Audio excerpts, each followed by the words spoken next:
Well, now I gotta remind you, even though you probably remember when I first crossed paths with you and had a conversation with you, it was at Gold's Gym. Gold's Gym, yeah, I remember. Last year, right before the pandemic really hit. Okay. And I put this, I extended this offer, and you said, let's do it. Yeah. But sir. And we're just now able to do it, which is fine. But I thought one thing. I said, this man is up in here getting his workout in before the sun rises, and by the time I was coming in, you were going out. So I'm like, man, he's outworking me. I tell you what, Aaron, and it's one of those things. Of course, at that time, if I didn't get it in, then it wasn't going to happen because the evenings, you know how it goes. Oh yeah. You know, your time's not your own, and then when the pandemic hit, I quit going. You know, I wasn't going to be in the gym. And even once they opened back up, you still were like, See, I know it, so I got to get back in there, boy. I'm struggling. It's not falling off like it used to. Oh, it's not. I hear that, but that also made me think. I bet you got an athletic background. What does that look like for you? What was sports like for Mr. David Jackson in the beginning when you were still a young boy? Ooh, man, that's that. You know, I am 11 of 12 kids, and. Wow. 8 of those rascals were brothers. Okay. I mean, everything centered around athletics, you know, and we competed, we competed at everything we did. And, and being the youngest, I took the brunt of, of everything, all those scuffles. I got beat up, but it was so much just centered around sports. You know, I grew up in Pauls Valley. Okay, that's home, huh? That's home, and we had at our house. We had a big old backyard, and that's where the neighborhood kids came to play. So that was the football field, the baseball field. We had a basketball court not far from there. So one-stop shop. That was it. So I didn't really growing up. That was it. Every recess, any free time was sports. It's been outside more times than not. Oh gosh, yeah. I'm old enough to tell that story that you came in when your mama called you. Oh yeah, or if it was time to eat. I'm a little younger than you, but I come in to grab a little quick bite, and I'm running out the door, still with food in my mouth. Nintendo and all the PlayStation stuff being inside, I can't relate to that. Well, I catch myself the older I get, because I'm only 32, so I'm still young enough to be considered young, but I've seen a thing or two. I catch myself sometimes looking at the youngsters today, and I'm comparing my upbringing to theirs and my challenges versus what they consider to be challenges. From your time, what's some of the differences you see in today's preteen and teen versus a preteen and a teen of your day? Probably more than anything else, I probably see what I would consider more of a sense of entitlement. And even from, as I compare people that were in need, that don't have a lot, there still seems to be that sense of somebody owes me something, and I think that may be the biggest difference that I see in teens now, and when I grow up, if there are say with 12 kids, there are a lot of times.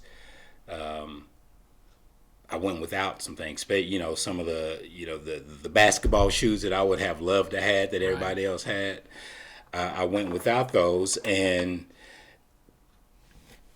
I guess my expectation wasn't for somebody else to provide it either. If I couldn't, I just did without. If my mom couldn't do it, then I just did without. And so I see sometimes that. I see some that think that somebody needs to get this for me. Yeah. That's a tough spot to be in, and as a viewer of it, because it's like, young man or young woman, you have no idea. Yeah. And the only point of reference I have to use to try to bring them up to speed is back in my time, and as soon as you say those words, they're like, yeah, I know it. I don't even want to hear all that. I know it. But you being a family guy, I can see from the picture since we're here in your office, you got, looks to be 2 children, right? Right. I got twins. Hey, look at you. Man. Knocked it out of the park first time. Yeah, that's right. Okay, so how have you and your wife been able to instill those values that are ever so necessary in your children that are obviously younger than you and probably in an era that may be a little later than mine? Yeah. You know, we both my wife and I are people of faith. Yes, sir.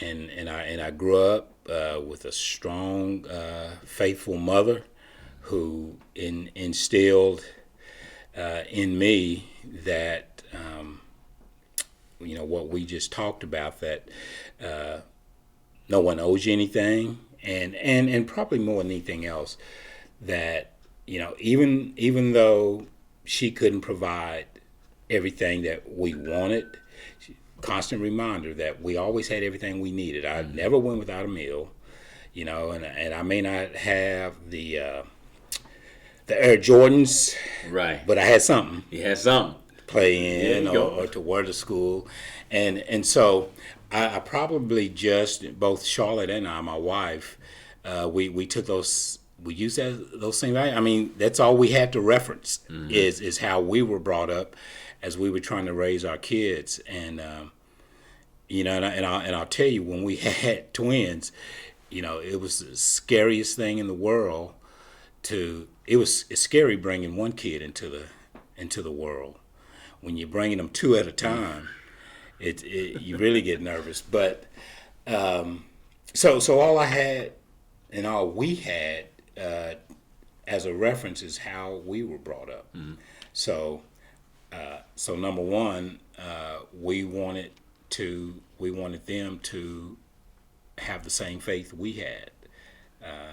That this, as we raise them, it's not about you, it's not about me, so to speak. It's about him, and in doing so, then we thought that we kind of set the stage for them to not be so self-centered, because we tried and please know when I say those things, we weren't successful, and right. we failed often, right, in doing that. But we tried to get back to the fact that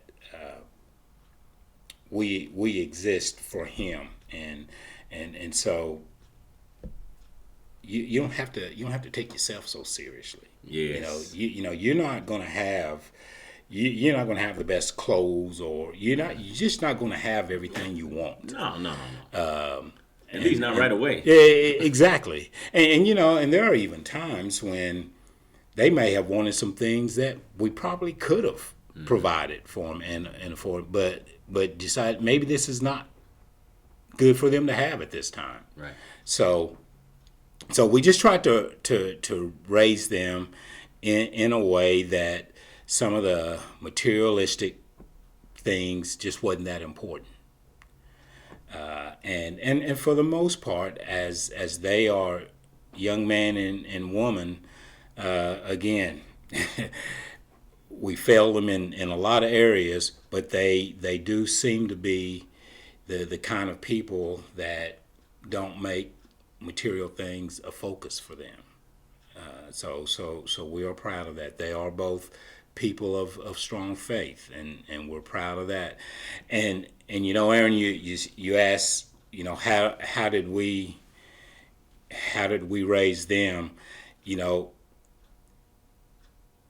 If we didn't accomplish anything else, if we think that we raise kids that's also going to be Christ-centered kids, then the rest of it is just gravy. The rest of it we know will fall into place. They're going to make mistakes. They have made mistakes. Oh yeah, we won't stop till we out here. That's right. That's right. But it's nice to see that when they do, they kind of come back to their faith. It's that foundation. That's it.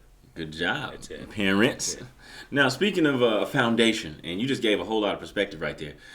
I would imagine, correct me if I'm wrong, when you graduated high school and it was time for the next chapter of your life, and you finally left the nest to where you're not one in a big long traffic jam of 12 kids. Can you remember your first welcome to adulthood moment to where it's like, oh, it's on me now? You know, that's it's funny you mentioned that. I was thinking about that the other day as I was visiting with my mother, who is still alive. She's 97 years old, and she lives here in an assisted living facility. But I was over and I was thinking about that because I think that moment for me was when I was leaving for college. You know, she was, man, she was a strong woman. And again, she had raised 12 kids. So here goes number 11. You know, everybody else has gone and done their thing.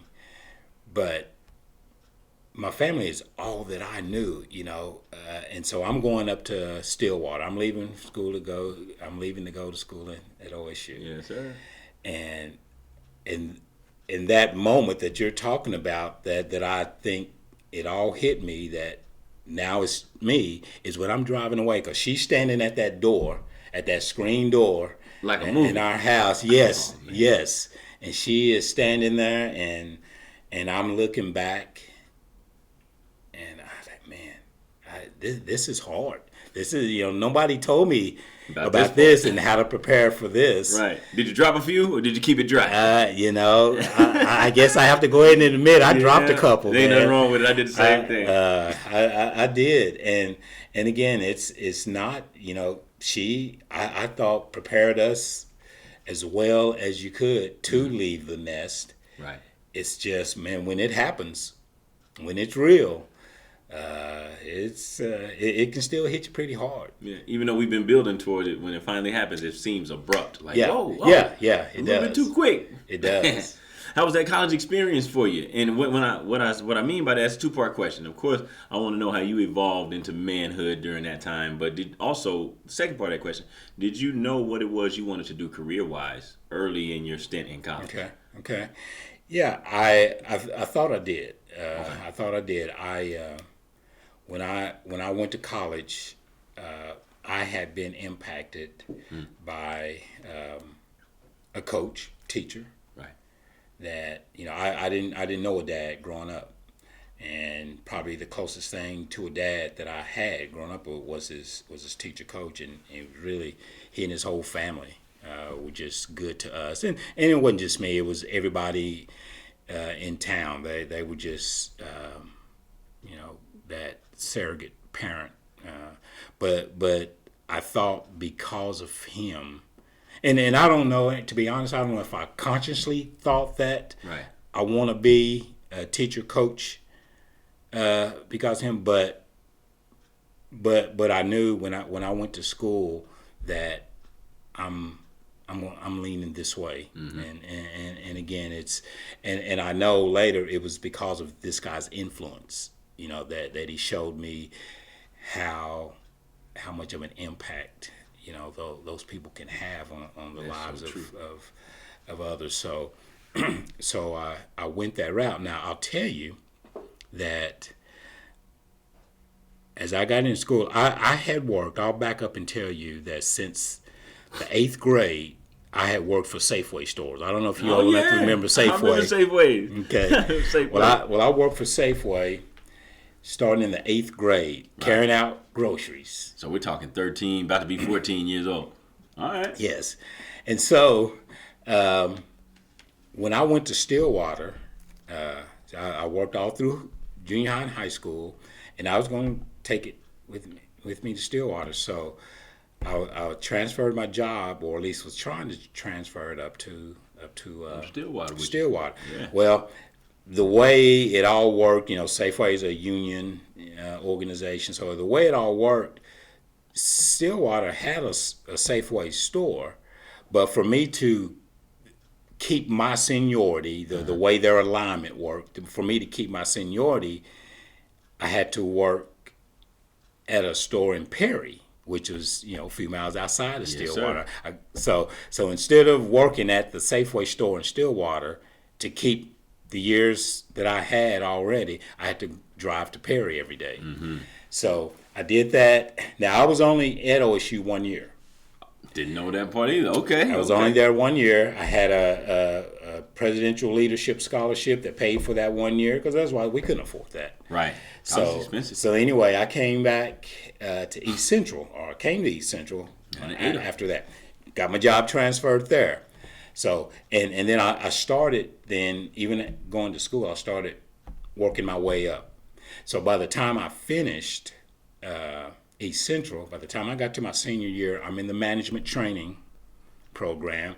And I'll tell you that, again, because Safeway stores were unionized, their salaries were really high. Yeah. And by the time I'm a senior, you know, I've got some years in. You got about like 8? I've got 9 years in. So even being part-time, my salary had increased significantly.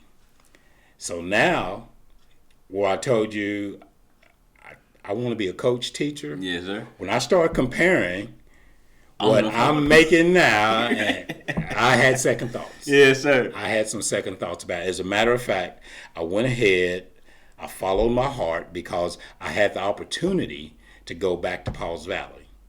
To start my teaching and coaching career. I know that meant something to you too. It did. That meant something to me.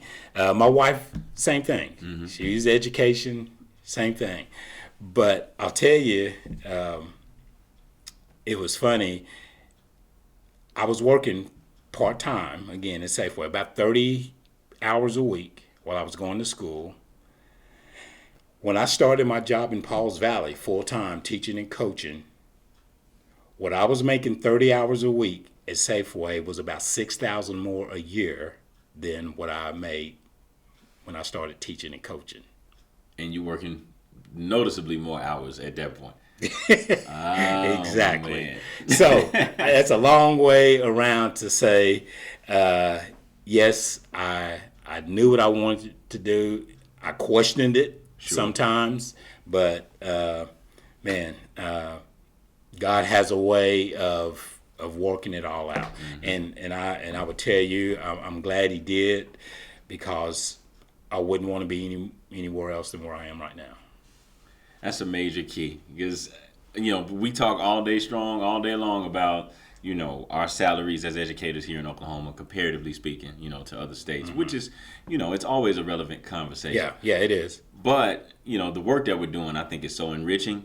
You're impacting people's lives in ways you don't even know, because we're throwing stuff at the wall all day long trying to see what sticks. Yep. And it just takes that one moment where a kid sort of has that light bulb to come on. It's like, okay, this is why. That's right. That's why we do. I may have had 75 terrible days before today, but this one was enough to reset me for the next 75. That's a great point, and it is, and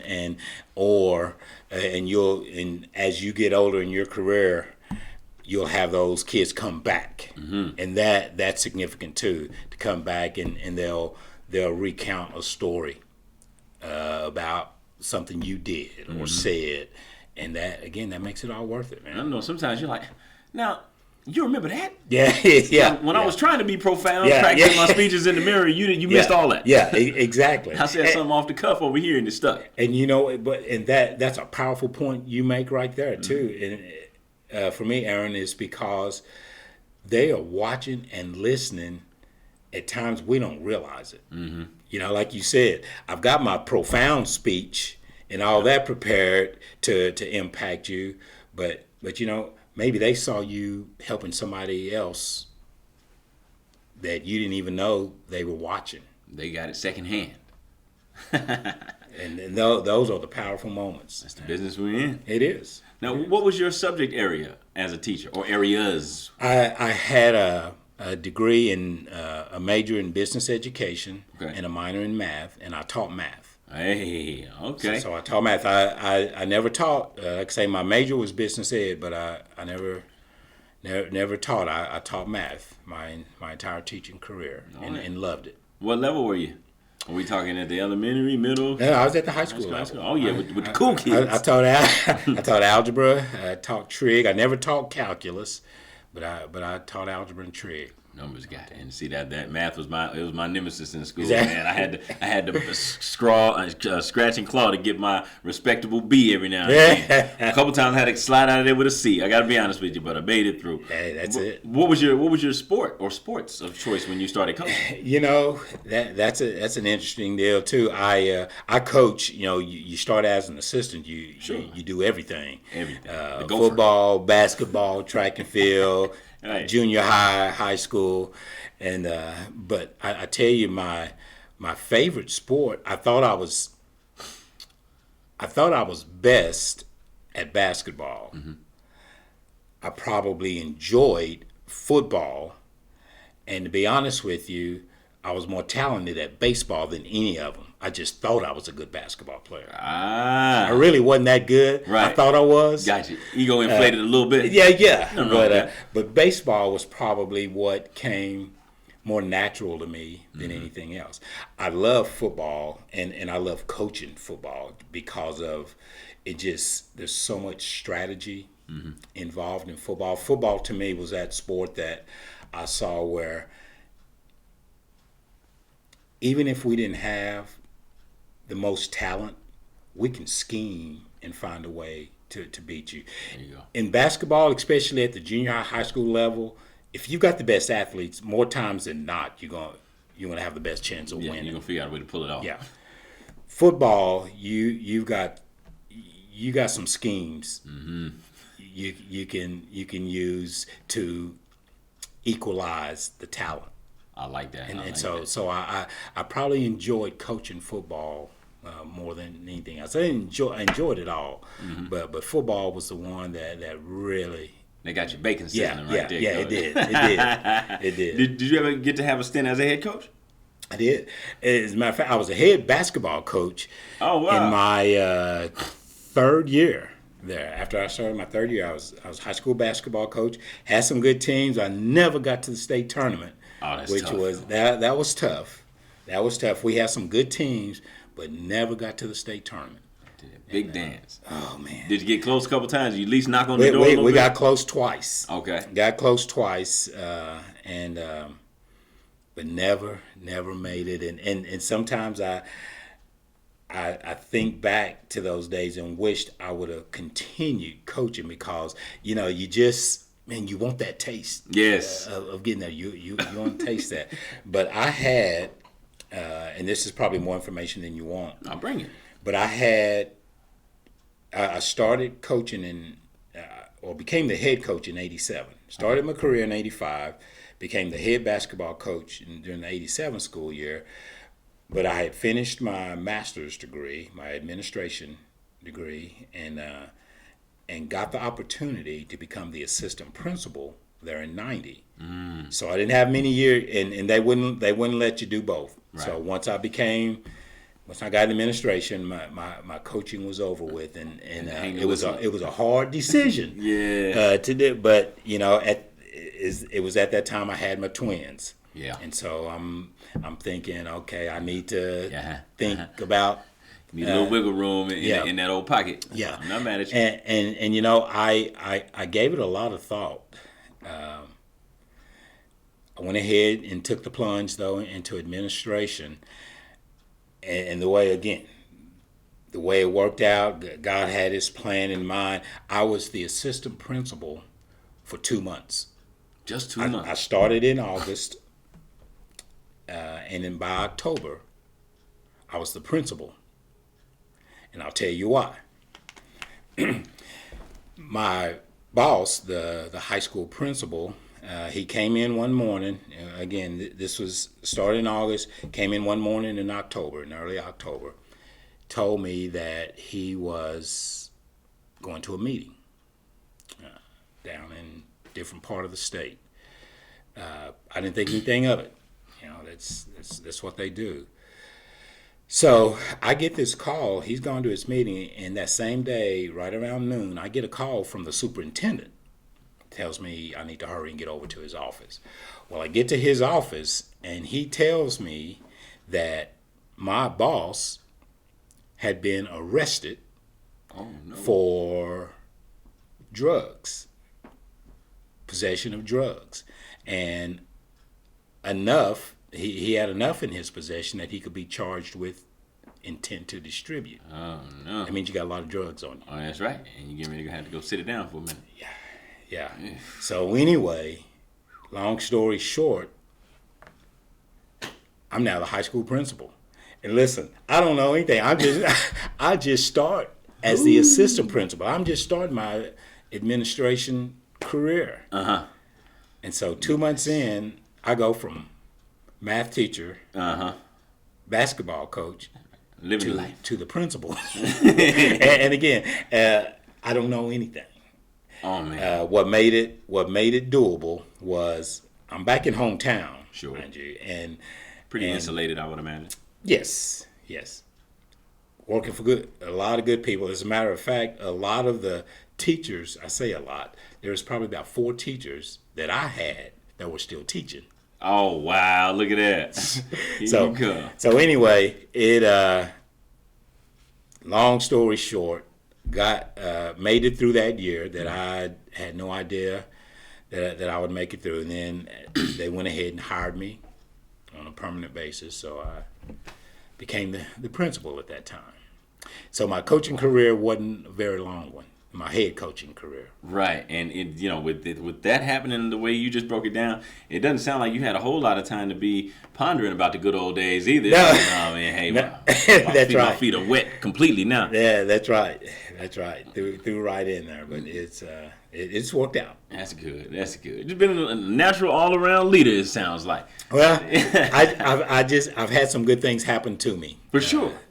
I sure have. Well, they say good things happen to good people, man.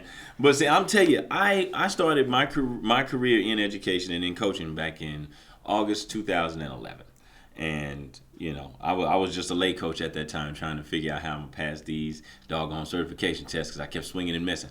And I finally got done with the whole process in the latter part of the winter in 2015. And so I'm saying all that to say, I know your face from the state tournament in basketball because I'm a basketball coach, and so I always remember if you're part of that final 8, boys or girls, we're gonna be looking at Mr. Jackson. You know what I mean? So how did you end up as the executive director of the OSSAA? Did I say your title right? Yeah. All right. How did that come about?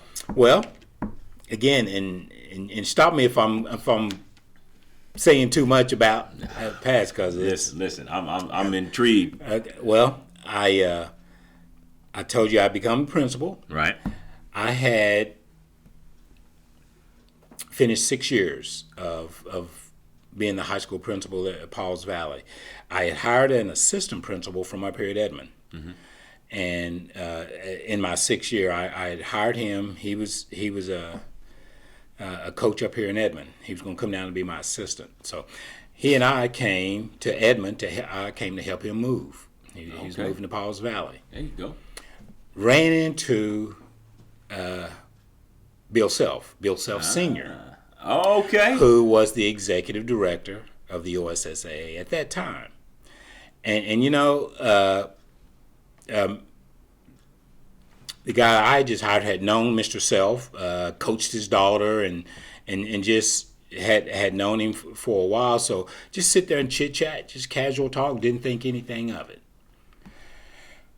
When I got home, Mr. Self calls me, and he asked me if I had ever thought about showing some interest in, had any interest in working for the OSSAA.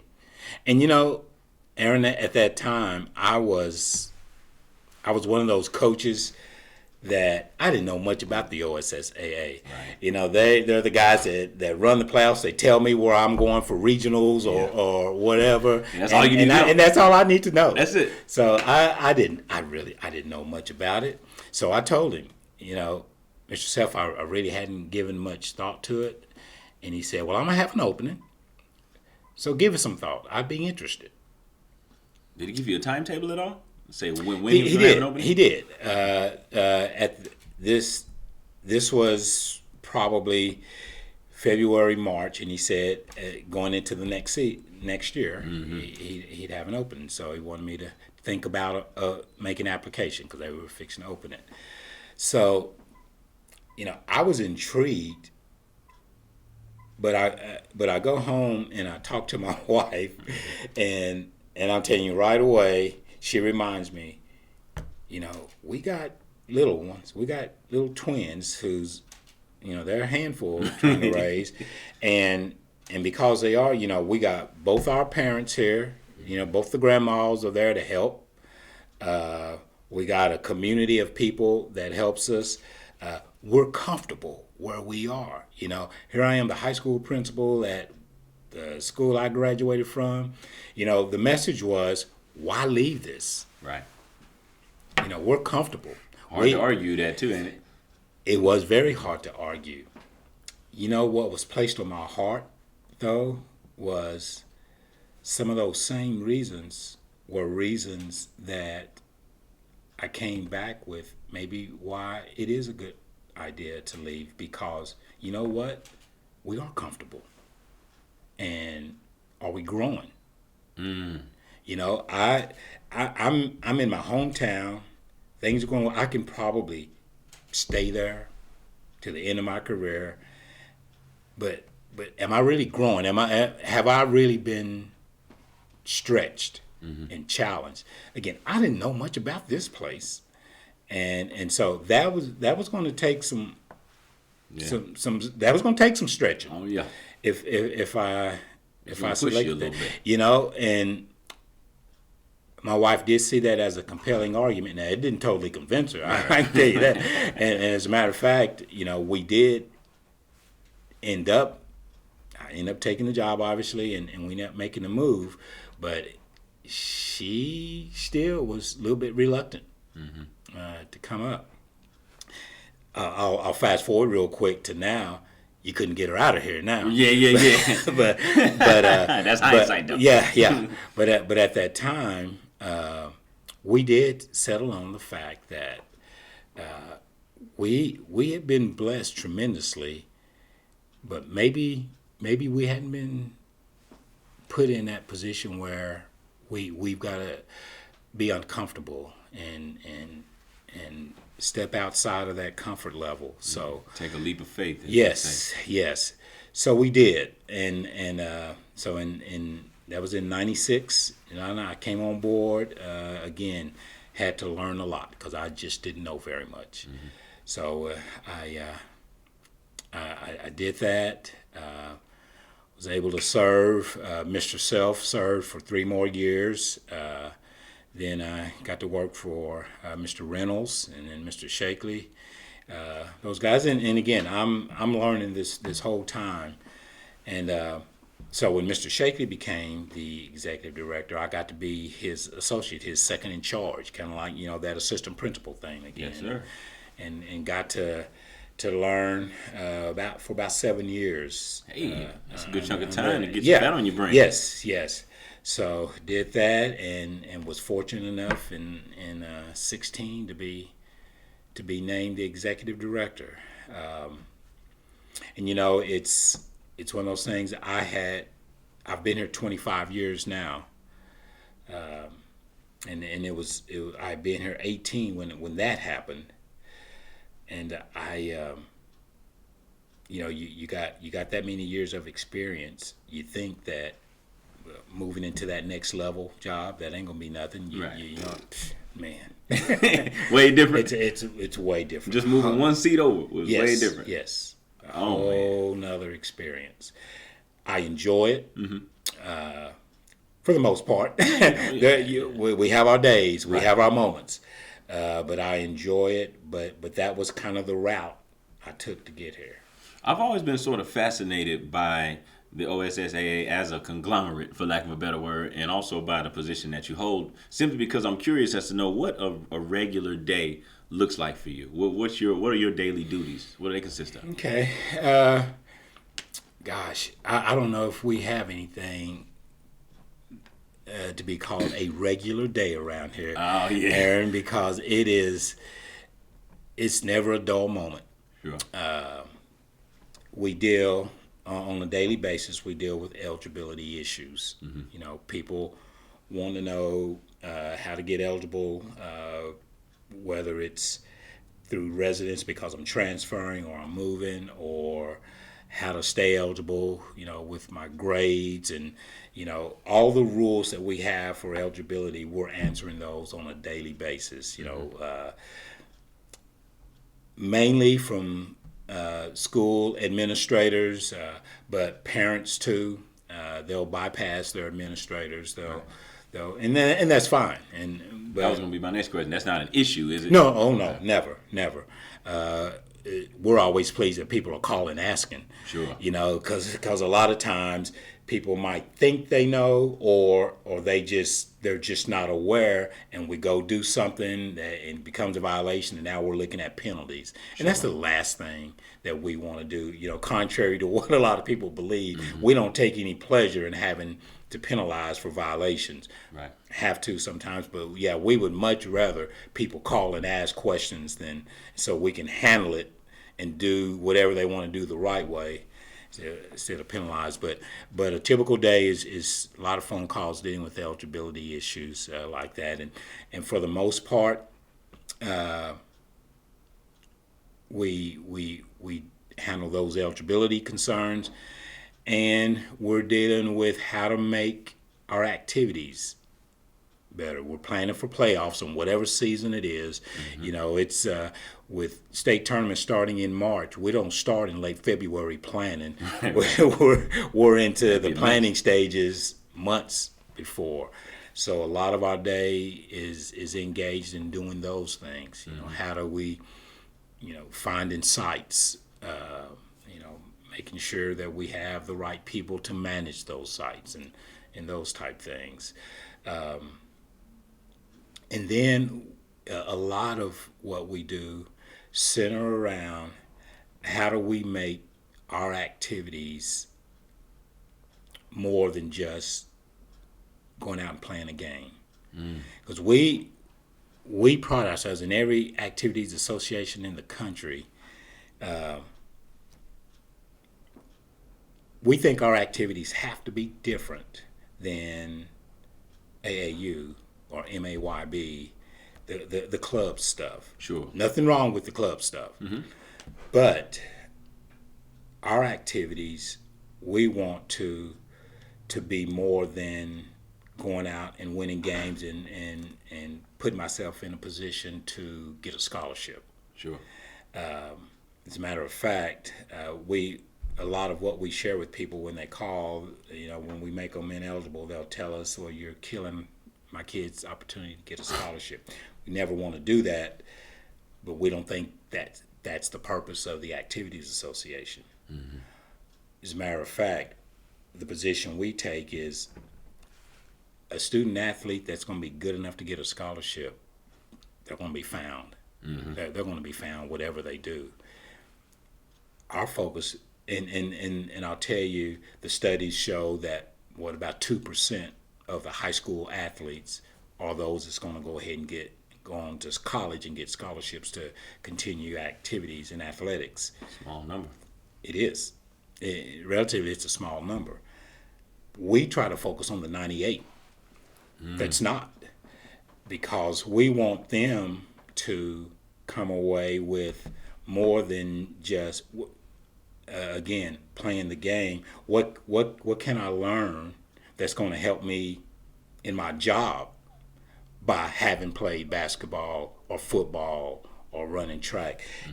We hope that the way we structure our activities, by you having to go to practice, by you having to make the grades, by you having to maintain a level of conduct. If you're going to participate, you got to maintain that. By doing all those things, that's prepping you for when you step away from the court and you step into the office, business world. You've gleaned some things, how to be a good teammate. Very underrated. Very underrated when I have to go and work in an office with several other people. Yeah, and all of them aren't going to be your favorite either. So that's right. That doesn't change the task. But you know what? When you're playing high school football, you run into those very same things, and you have to learn how to navigate that. So I say all that to say, Aaron, that we spend a lot of time trying to make sure that the activities that we sponsor maintain that idea. That, yeah, I mean, it's fun to play for championships. I just told you I would have loved to have had the opportunity when I was coaching. That's great, but it's not everything. And we want to make sure that our activities are kept in that perspective. That while it's fun to win, there's a whole lot that can be learned by just participating. And so we try to, and we spend a lot of time on making sure that families, that schools maintain that perspective when they participate in OSSAA activities. When it comes to eligibility, can we set the record straight right here? Now, I know we get a rule book every year with some provisions in it from year to year. For somebody who may not have read that book, what is the academic standard as it pertains to being able to participate in athletics via the OSSAA? If I pass how many classes out of how many classes makes me eligible? Take it there for me. Take a couple of levels of academic eligibility.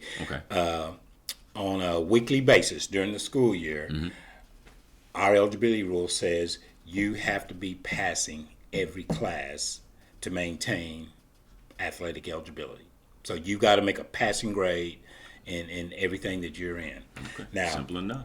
Well, what we do then is say you're not passing algebra one week. When the school turn in their grade checks, you're not passing algebra. We'll give you a second chance. You get a chance to bring that up. So that's the probation week then. That's the probation week. Gotcha. So the following week, you have a chance to bring that up. So our rule is if you're failing a class for 2 consecutive weeks is when you have to sit down. And you're eligible for that entire week. For that entire next week. Gotcha. And that's a good point, because a lot of times we get that question that, okay, I'm sitting down, I'm ineligible, but on Tuesday of that week I've done my makeup test and I've made my grade, so can I go play Wednesday or Thursday, or can I be eligible Friday?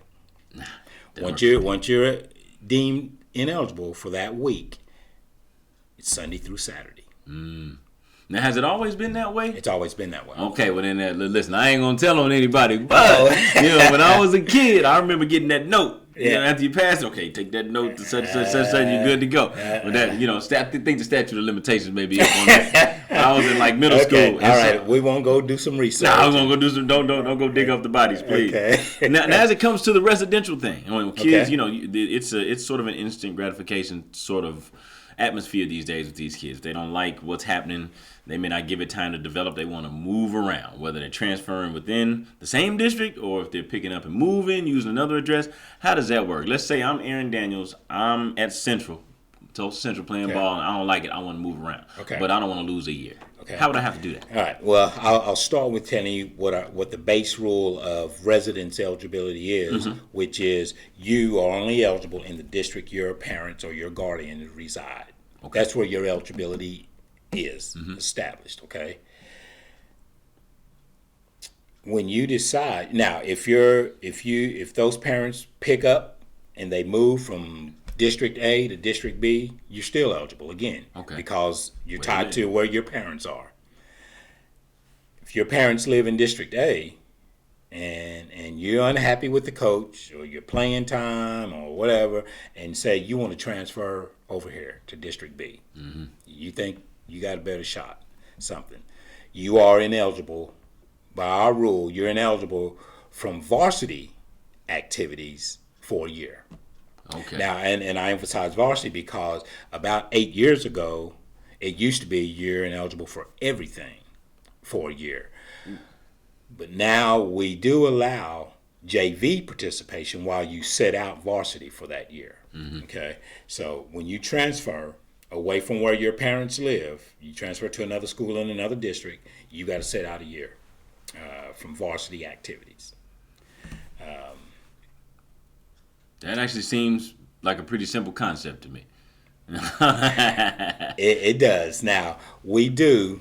There are occasions where that transfer for that student was prompted by something that was totally out of their control, and that change of school needed to be made. That's where you hear about hardship waivers.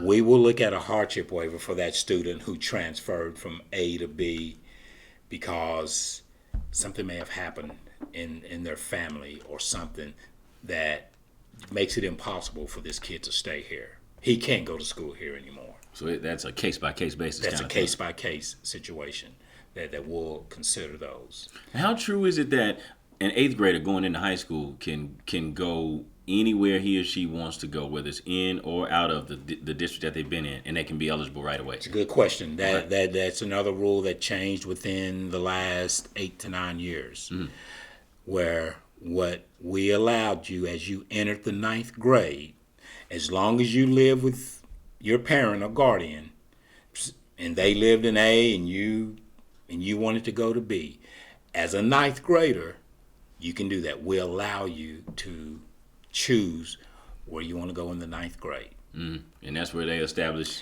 And that's when you play for the first one, when you put on that uniform for whoever it is in the 9th grade, now we say you are established at that school. That's where your eligibility is. So say you did that. The grass wasn't greener over here like I thought it was, so I'm going back to where my parents live, and I want to gain eligibility. It doesn't work that way. And that is so hard for a lot of people to understand because they'll throw back on where I'm living. I'm going to school where my parents live. They'll throw that back on us. Right. But what they leave out is, I went over here and established my eligibility at school B. And it ain't that hard for y'all to figure that part out, I would think. No, it's not. People can figure that out. But as you opened up with, people want to make that move for. Yeah. They're being strategic too. They're being strategic too. Yeah. Fair enough. Yeah. Now you're busy year round with every sport that schools have to offer here in the state of Oklahoma. Which time of year would you consider to be your busiest? That takes the most out of you? Oh, wow. I'll tell you, we have, basketball, especially the postseason basketball, because you play so many games, is a very busy time. But I would still have to tell you the spring, like right now, is the busiest time because we have so many activities going on. There's softball, baseball, soccer, track and field, tennis, golf. And so 6 right off the top of your head? Yeah. And so you've got all those activities going on. People spread out all over the place. You got to be a bunch of different places at one time. Yeah. You're moving around a lot, and also, what comes with springtime in Oklahoma is you're dodging weather and all of those things to try to get your activities in. So, again, we play a lot of basketball games, which keep us busy during that season. But the number of activities that spring brings with it really makes the spring probably the busiest time. Which one would you say you're most partial to when it comes to, this is my time of year. This is the sport I like to be connected to and doing my thing. I tell you what, it goes back to loving football so much. I figured you might say that. Because again, when you're that old football coach, and when you're coaching thing, you can't stop coaching. Right. And so, I love watching the strategy used in football. And that's regular season. That's when we get in the playoffs. I'm gonna be somewhere every Friday night, and a lot of times Thursday and Friday. There you go. Because I just love watching how strategic that game is and what people are doing. I'm watching to see how school A adjusts to what B has done here. It's just it's hard to watch it as a fan. It is. Can't turn that switch off. That's right. Now, obviously, protocols have been. I say a mess, and I mean that respectfully because it's a bunch of adjusting and rearranging going on. I would imagine, right? Sure. So, how has that process been determining? Okay, number one, these things are gonna take place this year. Okay, now level 2. how are we gonna pull it off? Yeah. How was that? How many parts did y'all have to move constantly throughout the entire sports experience up to this point? Okay, that's a good question, and I'll start with last spring into the summer. The first thing we decided is, coming off that year where we had to cancel the large school basketball tournament. Yeah. We had to cancel all the spring activities. Coming off of all that, we decided we're not going to let that happen again. We're going to have our activities in some form. And we make that decision because we saw how it impacted kids. That when they didn't have their activities, I mean, it also shows how we take them for granted. Yes. But just like anything else, when you lose it is when you start to see the value. But kids were crushed. They didn't have their activity, and I was holding out hope too. I'm like, you know what? No, it ain't gonna end like that. We'll circle back. We'll circle back. And we tried to hold out for basketball, right?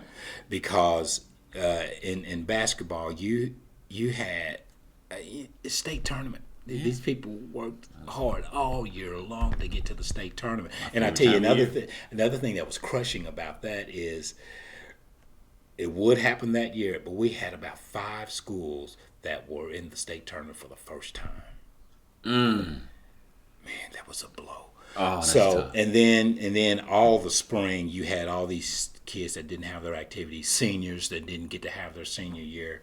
So we decided early, we're not gonna let that. We're gonna have activities in some form. So that was our first major decision. Right. So as you mentioned, how you gonna make that happen? Right. With $1,000,000 COVID. question. Yeah. And we found right away that a lot of we're gonna have to have some help. Number one, the schools are gonna have to do all they could to keep their kids safe. Can't have them if you don't have the players. That's true.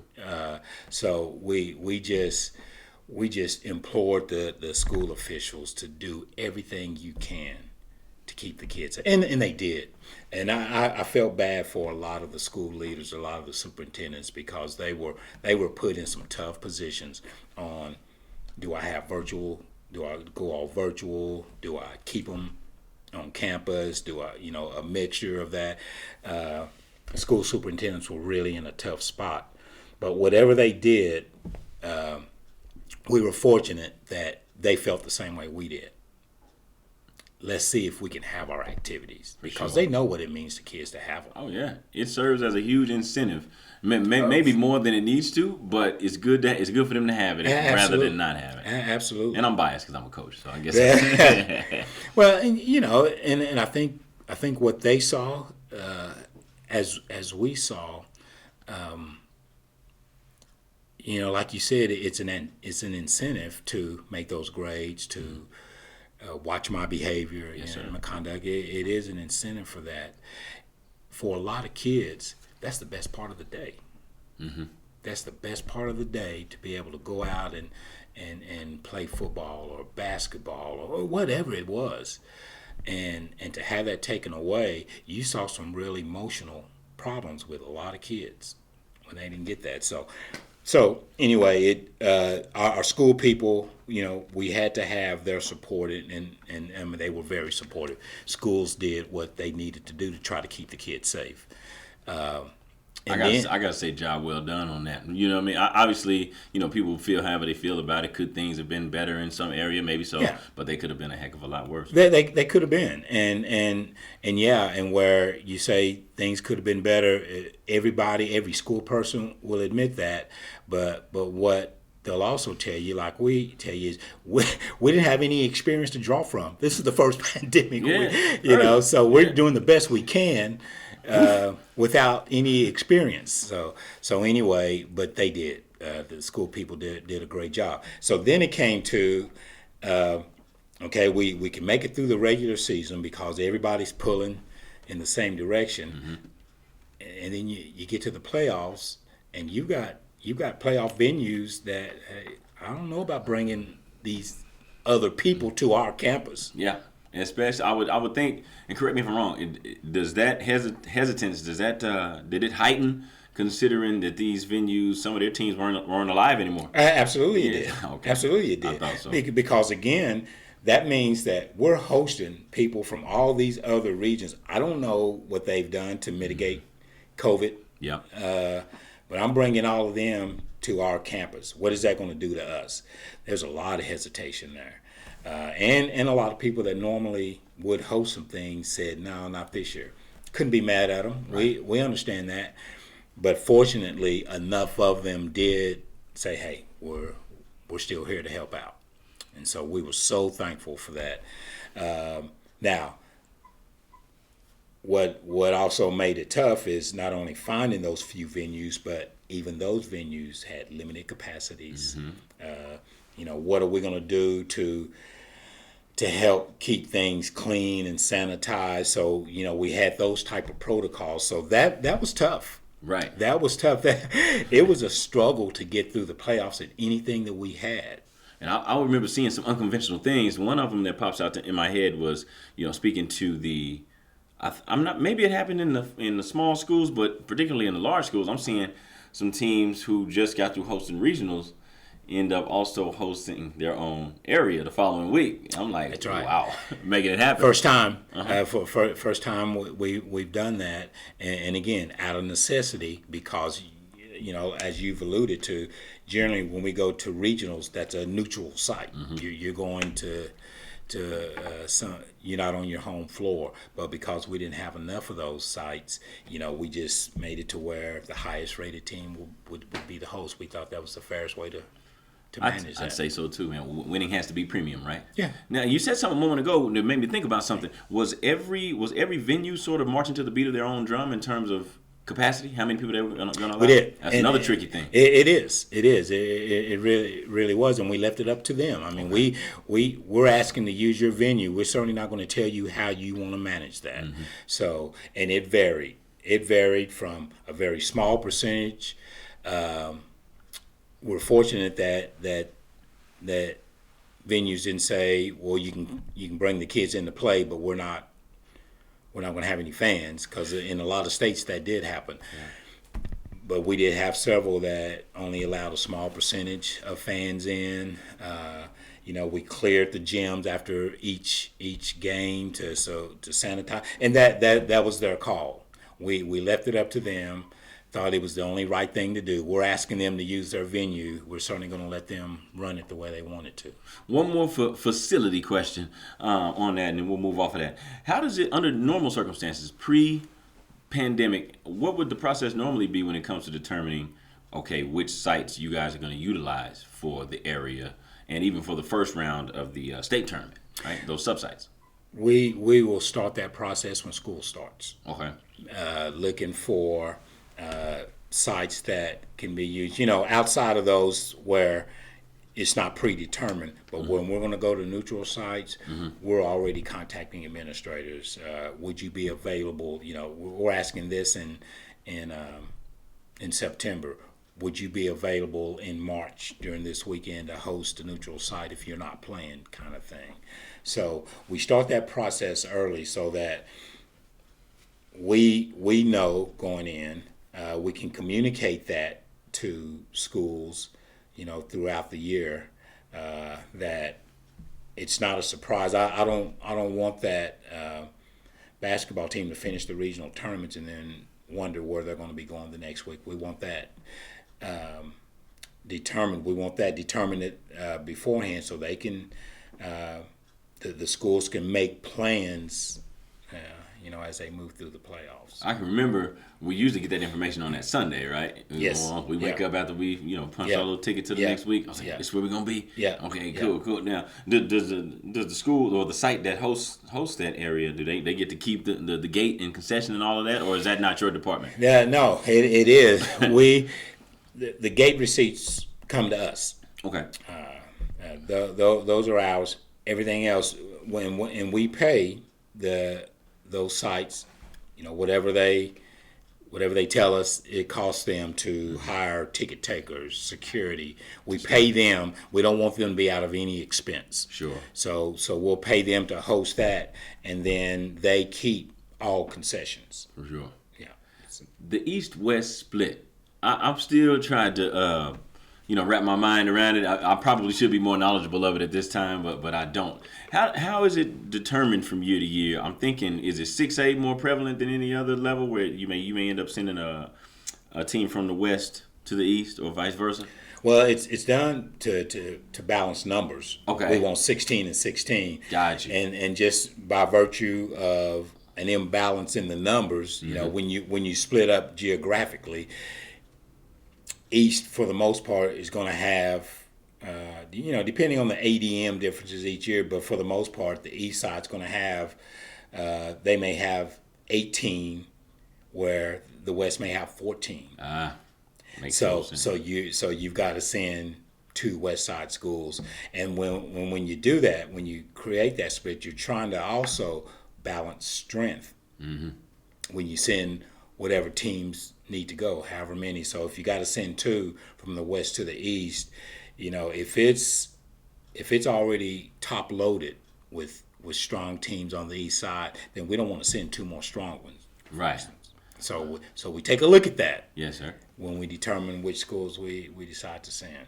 Oh, yeah. So I won't be griping no more. That makes sense. Well, Mr. Jackson, I got 2 more things I want to throw at you, and I'll turn you loose. All right. Accessibility when it comes to the postseason, particularly in the state tournament. You got a bunch of media conglomerates, right, and entities that would like to be on that floor getting some footage. And it's been, I guess you can call it some controversy, for lack of a better term, over the last season or so about what it takes to get a media pass. What goes into that process? That's a good question. We want as much coverage for our kids as we can get. What sometimes looks like that we don't want that is, when you get to a level of state tournament, there's so much planning and so much that goes into trying to make sure that everything is in order when you get to that point. Right. That we want things done in advance. Sure. So we created a media page on our website just so that media, and we want to drive people to that site, to that media link, way ahead of time, so that that if I need to get that media pass, I can't wait till the week of the state tournament.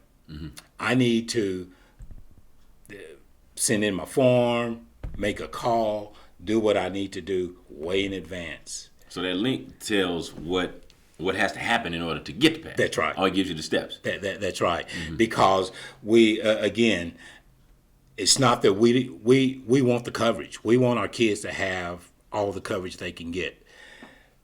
But there's so much that we're dealing with on that week of state tournament that's the last thing we want to do. So we say, please do what you need to do in advance to get whatever credentials you need to come in and cover, because we want to get those to you. We want to get you those passes.